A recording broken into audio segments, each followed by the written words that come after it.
한동훈 대표가 오늘 오후 친한계 의원들을 긴급 소집했다고 합니다. 어제 면담 이후에 당내 결속 차원으로 해석이 되는데 오늘 강화 인사 이후에 여의도 모처에서 긴급 회동을 합니다. 한동훈 대표가 긴급하게 소집을 했음에도 10명 넘는 인사들이 참석 의사를 밝혔다고 합니다. 그래서 한동훈 대표의 긴급 소집에도 10명 이상이 들어갔다는 말씀 드리고요. 대통령실 움직임도 바로 이어서 설명드리겠습니다. 대통령실의 수십 명이 보안 메신저인 시그널에 가입을 했습니다. 어제 면담 날 메신저로 대거 이동을 했고요. 행정관 수십 명이 시그널이라는 보안성이 높은 메신저로 이동을 했다는 겁니다. 이 중에는 김 여사의 측근으로 불리는 그런 인사들도 포함되어 있습니다. 자, 그리고 어제 한동훈 대표가 김 여사 측근들의 인적 쇄신을 요구했죠. 그 대상이 됐던 행정관들, 텔레그램을 탈퇴하고 시그널에 가입했다는 겁니다. 다시 한번 말씀드립니다. 어제 회동 이후에 한동훈 대표 측과 용산 대통령실 움직임을 저희가 하루 종일 단독 보도해 드렸습니다. 저희 TV조선의 취재력이 돋보이는 그런 기사들이 많이 있었는데 지금 제가 전해드리는 것도요, 그 연장선입니다. 한동훈 대표가 친한계 의원들을 긴급 소집했어요. 여의도에 모여서 긴급 회동을 합니다. 갑작스런 공지에도 10여 명의 참석 의사를 밝혔다고 하고요. 어제 3대 요구 그리고 특검법 추가 이탈표 등을 논의할 걸로 예상됩니다. 그리고 대통령실은 어제 회동 이후에 텔레그램을 탈퇴하고 보안성이 높은 시그널로 가입하는 그런 모습을 보이고 있습니다. 호 대변인님께 한번 좀 여쭤보겠습니다. 네. 저희가 좀 설명을 드렸는데 양쪽 입장을 어떻게 바라보셨습니까? 지금 그 제목들, 큰 제목들만 봐서는 큰일 난 거죠. 이러다 분당으로 가나 이제 그런 생각까지 하지 않을 수 없는 이제 아마 걱정하시는 분들이 많을 텐데 좀 지켜보시죠. 저는 뭐 물론 그럴 더 악화될 가능성도 배제할 수는 없다고 생각합니다. 오늘 한동훈 대표께서 의원들 10여 명 참석해서 이제 어떤 메시지를 내느냐 이거 이제 지켜봐야 되겠고요.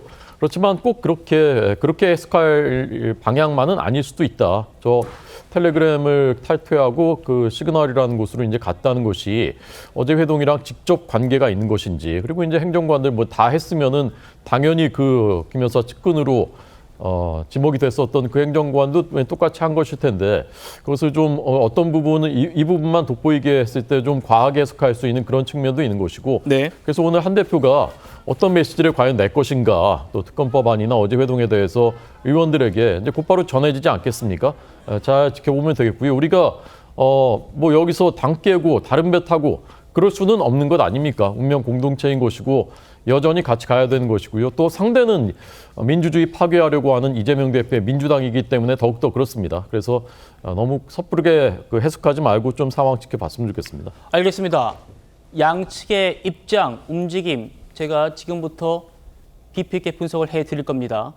한동훈 대표 측의 주장에 대해서 용산 대통령실이요, 한 대표 측 발로 사실과 다른 내용들이 지속적으로 보도되고 있다면서 사실관계를 바로잡겠다 이런 설명이 잇따랐는데요.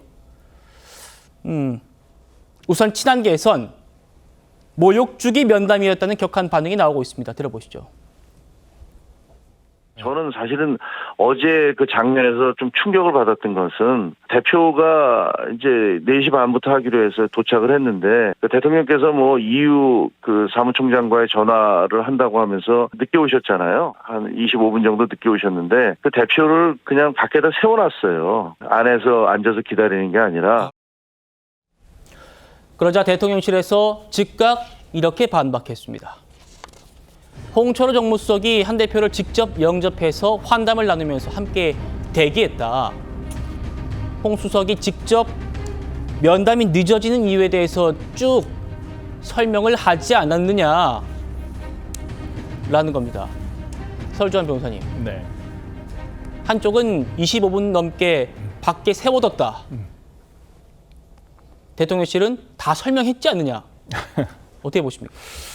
서운함을 느낀 사람이 더 맞는 거 아닌가요? 그러니까 나는 서운함을 주려고 하지 않았는데 왜 넌 서운함을 느끼니 하면 아니 서운한 사람이 서운함을 느꼈을 때가 그게 정답이지 서운함을 주지 않으려고 했던 어떤 의도가 보였다고 그걸 설명했다고 이게 됩니까? 그러니까 어제 제가 방송에서도 우리가 긴급하게 들어온 중간에 어떤 외형 이 회동의 어떤 외형들을 봤었을 때 제가 참 그런 말을 했었던 것 같습니다. 그 탁자나 이런 것들이 상당히 참 너무 아쉽다. 이게 이런 뭐 네모난 탁자에서 이렇게 앉아서 할 것이냐. 이게 동그란 원탁에서 공평하게 앉아가지고 하는 게 오히려 더 그림에도 더 탁자 얘기는 좀 이따 하겠습니다. 네, 그런 얘기도 드렸던 것 같은데 어제 저는 이렇게 아니 대표를 혼자 그 4시 반에 회담이 시작한다고 한다면 어저께 4시 반부터 6시까지로 정해지지 않았습니까? 그러면 그 시간도 솔직히 짧은 겁니다. 근데 그것도 20몇 분 이제 대통령이 물론 뭐 애교적인 부분 때문에 늦게는 하셨지만은 이거 그냥 뭐 한 대표는 그냥 밖에 세워두고 그런 것은 솔직히 저는 좀 이해되지 않은 처사라고 보이고요. 어저께는 전반적으로 뭐 내용도 말할 것도 없지만은 어떤 형식적인 면에서도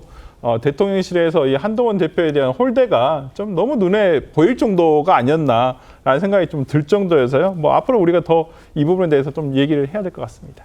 네.